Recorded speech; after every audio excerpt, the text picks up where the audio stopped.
Okay, so I think we should look at what a real and good LinkedIn profile should actually look like, because I get so many questions about that. And sometimes, honestly, I'm still a little confused too, because LinkedIn, keeps bringing out all of these new features, and oh, then you can make a video here and that kind of headshot there. So I think it would be great if you could show us and our audience the key profile sections, and especially the ones that everyone should include to really influence trust and credibility for their audience. Yeah, great question, Lisa. This is my daily task, how to pimp my profile, right? So Yeah. pimping means more like being relevant and actually getting the point of being an expert in what you're doing. And here we have a problem with the mindset. Because a lot of people, even especially in sales, they know they are salespeople, right? So they know they're an expert, but how do I display myself an expert being in sales, selling a product or a service via my LinkedIn profile? And a lot of people have a little issue with that because I'm using this more privately. I'm not really using it for business purposes. So what can I pimp here? Well, let's have a little bit of an overview what you should know about LinkedIn itself. As this is a network community, right? So you're talking to people in the community. What do the people want to know about you, about what you really can help other people with? So the first impression is the most important impression. So I'm not allowed to share any other profile out there because of GDPR, so I can only show my own profile right now. So I'm in a safe space to show you my profile. Okay, let's do that. So I share my profile with you to give you some hints and advice what you can actually do to get your profile a little bit more to an expert profile. First of all, you see in my banner background is really funny. It's flipping around, as you can see with the banners here. This is because I have a premium membership. And as a premium member, you are able to put 3 different banner pictures here in the background. The banner picture is actually the first impression. So what should the banner picture have? Maybe from your perspective, Lisa, you see a lot of profiles. So what do we see very often? Maybe you agree. We see very often nature or buildings or some board pictures, but not really a message for the visitor, right? Yeah. So we have to have a message here. So what can you offer? If you're in sales, if you are selling products for a company or services, so what does your company do? If you're working for a bigger company or you're self-employed, please make sure that you put your brand in there and maybe a call to action that's easy to find. Like here I have it mixed in German and English because I'm teaching in both languages. So the first impression is the banner picture. I actually used Canva for this, to create this banner picture. This was done in 5 minutes and not a big deal, right? Even with a free Canva, you can do that. The next important thing is the visual aspect of your profile picture. If you're not smiling and if you have sunglasses on or a hat or you're hiding behind something or you're having a black background, it's not very professional. So make sure that the picture from your profile looks like you're really inviting the person to talk to you, right? Smiling friendly, having nice colors in it, and make sure that the people want to contact you because you are giving a very good first impression. It's as if you go into a room and you shake hand to somebody, you have a feeling to that person, right? So we have a feeling here to our digital identity. Secondly, the main frame, the top frame of the LinkedIn profile that you see right here with my name and my headline is actually what the people look at first. So they look first, what is your claim? So what are you actually helping other people with? And a lot of people don't understand that this box is most important for your LinkedIn profile. Because if somebody searches for somebody with your competence, your keywords should be put into your headline so that the system can find you and people can understand what you're actually helping them with, right?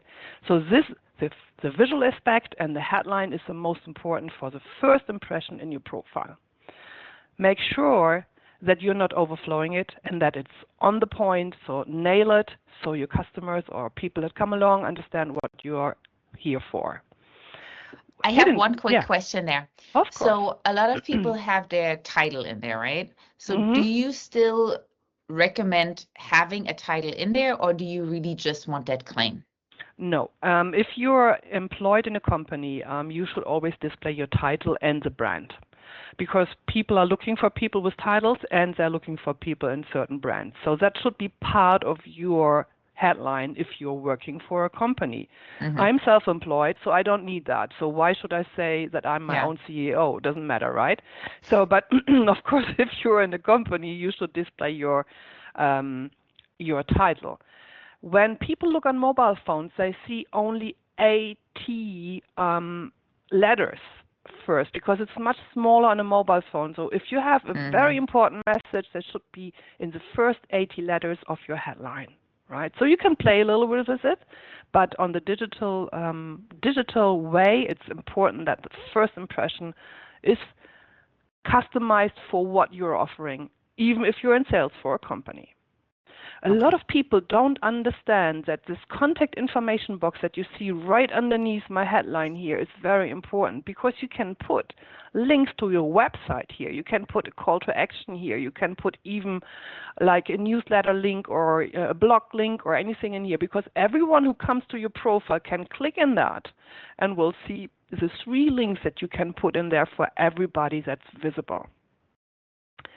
So the next tip I would give you, I mean, here you see a premium profile. So you see my premium badge here looks a little bit different than a basic profile, because I have a point here that you can book an appointment. So I connected my LinkedIn profile as a premium member to a booking end phase. So like you could have like you could even connect. You can connect with Calendly. You can connect with Google Meet. You can connect with Microsoft. So you have different access where you can book appointments. But this is only visible for premium members. So premium members have this possible ad box.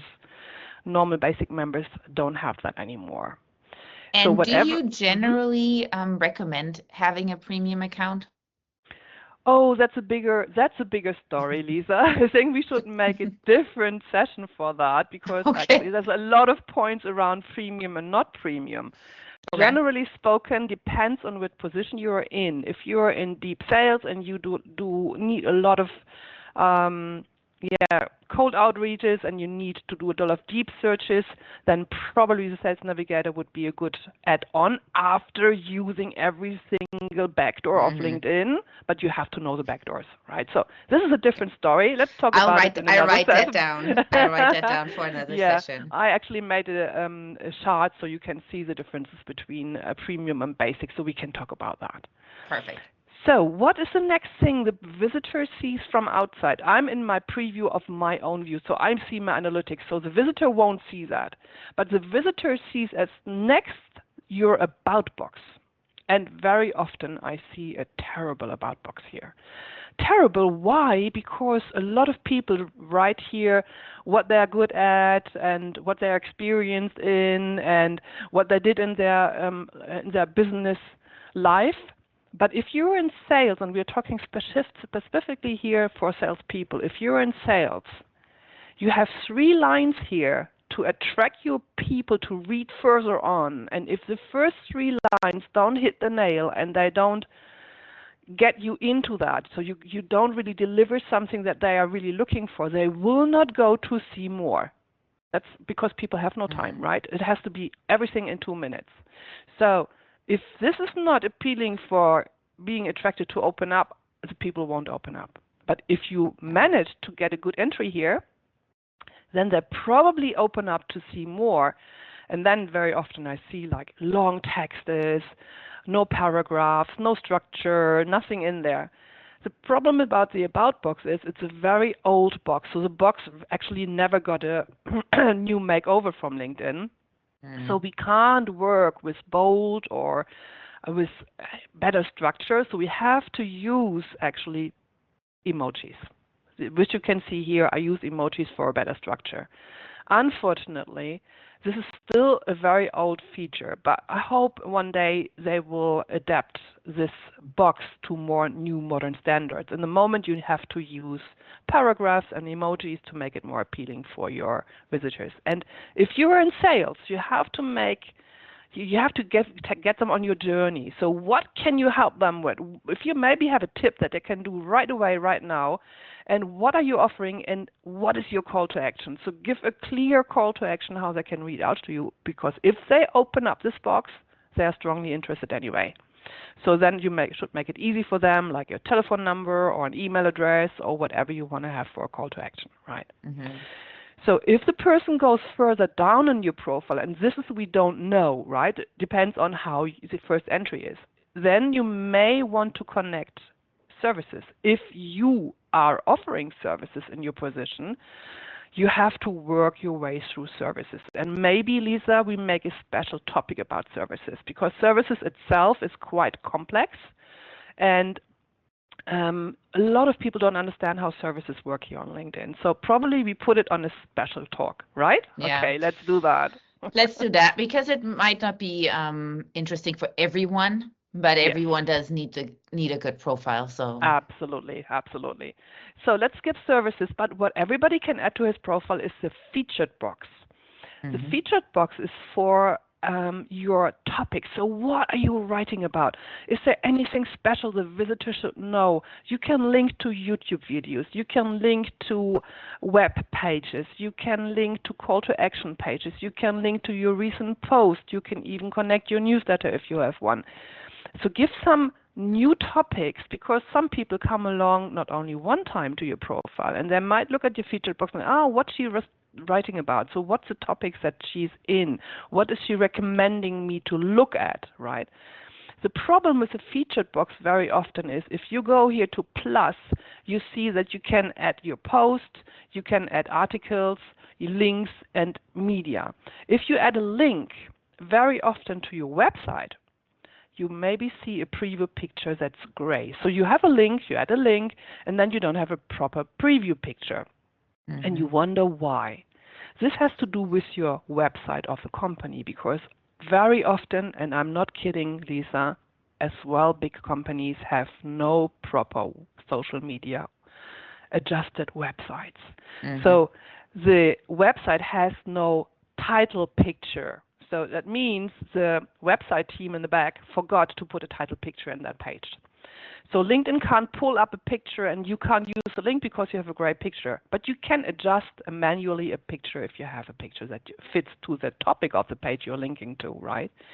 Very often this is a big problem, so you have to go to your website administrator and tell him, oh, look, I have a problem here, there's no picture. And he says, well, I have no time to do that. So better do a manual picture in here that works as well. So the featured box has to stay alive. Please don't put a featured box and it's staying here for 3 years the same. I see that very often. Like one picture in there didn't change for 3 years. No, this is something that has to be alive. On top of that, you picked your LinkedIn profile is your digital identity. And of course, you should at least once a month look over your profile and have a look, oh, what changed? Maybe something changed in my title, or maybe I can add a skill, or maybe I can use some new features. So please make sure it's always up to date. So the visitor from outside see as well your experience. And here you have to be very precise if you are in the beginning of your career. So maybe you did some volunteer work or whatever. But if you're already in the market for 20, 30 years, you just give a brief overview about your steps in your career. You don't have to make it too long. The longer you make it, the less the people would read it. But you have to give them ideas where you came from, what you did before, so they have an idea that you are really competent in what they are looking for. And here's another hack. As you can see here, my title, I put several more keywords inside because LinkedIn looks very great that when they're searching for keywords, LinkedIn looks into your title as well. So if you have titles here that you want to adjust so you are better found in the system, you can do it in your title. Okay. Again, in sales, you can put a little call to action underneath your experience. Please only 2 lines with 90 characters each, because otherwise people would have to open up, which they don't do. So make a clear call to action. So just in case people look, oh, okay, how long is she doing that or he doing that? Okay. Oh, here's a call to action. Oh, yeah, here I can reach out to that person, right? So very, very nicely done, but make it not too long. What I see again and again, that people connect their skills with their experience, and that makes your whole itinerary longer and longer. Connecting the skills to your experience means that recruiters, headhunters can see that you're sending a hidden signal. The hidden signal is, oh, maybe he's looking for a new job because he connected his skills into his experience boxes. If you do that, you send a hidden signal. So if you are not looking for a new job, please take the connection between your skills and experiences out of here. Same in the about box. If you connected your about box with your skills, it's a hidden signal. Maybe if you're not looking for a new job, take it out there, right? So let the about box be the about box. So under the experience, you can, of course, volunteer stuff, and your skills are very important for the system itself. Very often I see only profiles with 2 or 3 skills. I bet that everybody has more than 2 or 3 skills, right? So to make it easy for you, LinkedIn offers you can go to plus and you just say, okay, I'm in sales, and then you say, okay, give me all keywords that the system knows that I can connect with my skills. So you don't even have to do it manually. Please never put manually any keywords in here. Always use the keywords LinkedIn is offering so the system can find you by using the right skills. So if I say, okay, I can do sales management, then here again, the system offers me to connect this to my experience. And if you do that, you really blow up your whole profile, right? The signal will be, okay, I did this in that position, yes, of course, but who is interested in that? Usually headhunters, right? So if you're not looking for a new job, you don't connect this to your previous skills. Okay, I close this box. I do have one quick question about the skills. So I see, and I saw that on my profile, that obviously you can endorse skills for other people. How do you get people to endorse your skills? Do you ask? Yes, you have to. You have The to ask. problem is it's really, really badly programmed. So what happens if you want to have endorsements? It's actually like chasing cows over the field, right? So you have to run after them. The problem is if you endorse somebody else's skill. So if I would go to your profile, Lisa, and I endorse one of the skills, the system will send you a message that I endorse the skill and offering you to say thank you to me by sending me a message back to say thank you. Well, I can't buy anything for that one, right? So it would be much better if I say, okay, I endorse your skill, and then the system automatically pulls you back to my profile to give me an endorsement back. But it doesn't work that way. It doesn't work that way. So you have to actually go to this person's profile and look for the skills and then go to endorse that one, and nobody does that. So the problem is you might give a lot of endorsements, but you don't get any back. So you actually have to send a message and ask for that. And I tell you, most people won't do it. Not because they don't want, because they are lazy. Oh, I have to go there and I have to look in there. And oh, yeah, okay. So the endorsement thing is quite dead. It was quite a hype a couple of years ago. People were chasing for endorsement because this was connected to the LinkedIn recruiter account, and the recruiters could look for people that had a lot of endorsements, right? So that was very good when you were looking for jobs to have a lot of endorsements. But the practical aspect of it is very bad, right? So a very important and ever underestimated part of your profile is your recommendation section. If you never gave a recommendation or if you never received a recommendation, you will not see this box, right? But if you did that, you have this box in your profile. The good thing about this is not like Google review. Because Google review, you can't do anything about the reviews, right? You're stuck with the system, right? You get a bad one, that's it. Oh my! Yeah, a lot of lawyers make a lot of money with that, I think. But here in LinkedIn, shouldn't be afraid, because you can manually adjust what you want to make visible or not. So if I go to my pencil here, I can actually say, okay, which of my reviews do I want to make visible? I can switch them on here, and I even can say who can see them, right? All on LinkedIn, or only my network partners. And I can even work on these and ask for maybe a review, or if something was written wrong in here or whatever, right?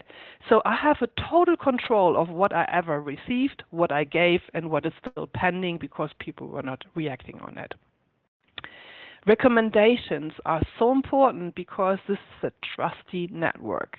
And the more people trusted you and gave you a written recommendation about what you were delivering, the more, when a new customer comes along or a new person on your profile said, wow, this person has 5 or 10 recommendations already, this seems to be a trustworthy person, the more likely is that these people will reach out to you. Right? If you have nothing in there, but you claim yourself as the expert for whatever, I'm not sure if you're really an expert if you don't have any recommendations here on LinkedIn. On top of that, especially in America, and you should know that, Lisa, because you are working in that field a lot of companies use this box. If you finished your work and you want to have a, like a tutorial, or how do you call that in German? It's Zeugnis. Help me for the word.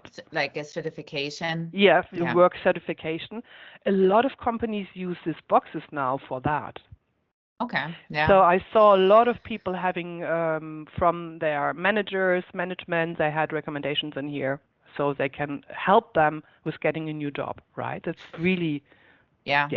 And I think LinkedIn makes it really easy for people, because once you start writing a recommendation, you first have to select how you actually worked with that person. If it was a coworker, if it was working for them, if it was a specific project, if it was long term. Sometimes I find it so confusing because maybe it doesn't fit 100%, how I actually worked with that person. But I usually try to select the one that fits the best. And absolutely. And this box is really important, and nothing that you build up overnight, right? This is something you build up over years. Like you see here, I have 213 recommendations that took me 15 years to get them. Right, so you have an overview. It takes I don't think I've ever seen anyone with that many recommendations. So it's not very incredible. many people. Yeah. But it's you have to ask for them, of course. So people don't do it by themselves, right?